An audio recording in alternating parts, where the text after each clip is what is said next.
അന്തിമ വിധിയല്ല. ഇനിയുമുണ്ട് ഇവിടെ കോടതികൾ. ഹൈക്കോടതിയുണ്ട്, സുപ്രീം കോടതിയുണ്ട്. ഇനിയും പല കാര്യങ്ങളും കോടതികൾ അറിയാനുണ്ട്, കോടതിയോട് പറയാനുണ്ട്. ഒരുപാട് കാര്യങ്ങളുണ്ട്. ഇതെല്ലാം അവിടെ നിൽക്കുമ്പോൾ എന്തോ 8 വർഷം അയാൾക്ക് വേണ്ടി നമ്മൾ വർഷങ്ങൾക്ക് ശേഷം നമ്മളുടെ ഒരു ബന്ധു വീട്ടിലേക്ക് തിരിച്ചു വരുന്ന മാതിരിയുള്ള ഒരു സ്വീകരണം, അല്ലെങ്കിൽ ചില സന്തോഷങ്ങൾ, വാക്കുകളൊക്കെ ഇവർ പറയുന്നത് കേട്ടപ്പോ എനിക്ക് സഹിച്ചില്ല. ഞങ്ങള് വിധി സമയത്ത് നമ്മൾ അപ്പോഴേ വിധി കേട്ടപ്പോ തന്നെ സ്വിച്ച് ഓഫ് ചെയ്തിട്ട് ഞങ്ങൾ മാറി ആ മുറിയിൽ പോയിരുന്നു. ഷോക്ക് അടിച്ച പോലെ ഞങ്ങൾ എല്ലാവരും അവിടെ ഇരുന്നു. പക്ഷെ പിന്നീട് വൈകുന്നേരമൊക്കെ ആയപ്പോഴാണ് ഓരോന്നായിട്ട് ഞാൻ അറിയുന്നത്.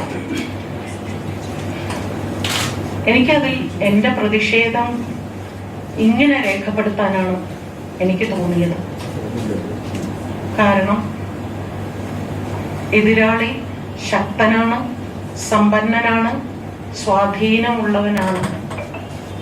നമുക്ക് നമ്മളോടൊപ്പം പൊതുസമൂഹവും നിങ്ങൾ മാധ്യമങ്ങളും മാത്രമേ ഉള്ളൂ.